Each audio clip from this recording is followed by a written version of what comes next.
Jones. I'm the Executive Director of the Vulcan Mountain Foundation, and we're here to hike the Santa Ysabel Loop Trail here in the Santa Ysabel Preserves, owned by the county and run by the County Parks and Recreation. This is a 6,400-acre preserve with about 20 miles of hiking trails. We're going to hike the Santa Ysabel Loop Trail, which is not long. It's only about 3.5 miles, but it starts with a pretty steep section.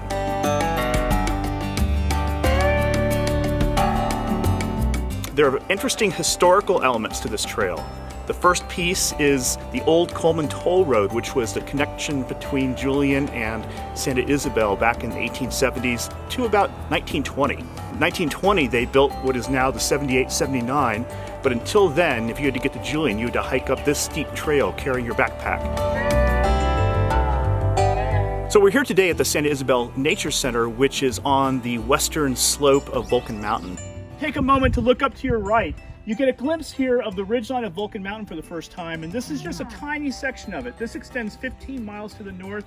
When you're in Julian, looking up from any place in Julian, from the high school or whatever, you can see the southern summit of Vulcan Mountain, which is part of the county park system. That is the hike that you can take any day of the year.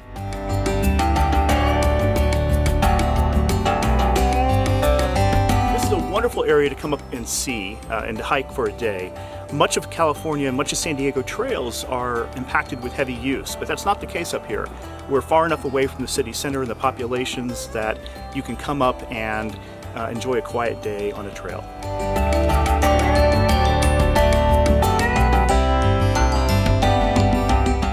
I think this is an especially fun hike because it's a good length. It's something you can accomplish in 2 hours during a break in your day. It has a variety of terrain. We have a nice steep climb to get up to the plateau, some flat sections, and then a steep descent as well.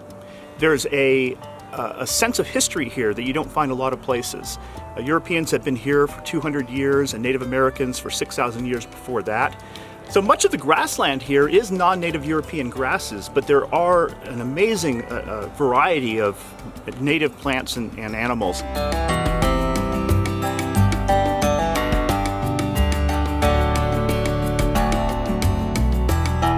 As we finish the hike, the last mile is along a historic water ditch that brought water from the San Ysabel Creek down to irrigate the lower meadows here.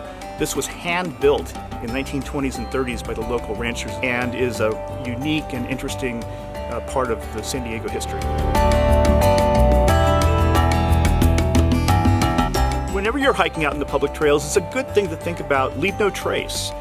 People are going to be here on this trail after you, and it's nice to leave it in a state that's better than it was when you arrived. So take out your trash. Never cut trails. Never cut switchbacks. Look for a chance to improve the place.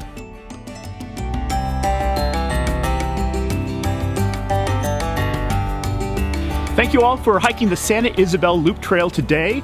I had a great time. I hope you did too. Please come back and enjoy all the trails in the Julian area.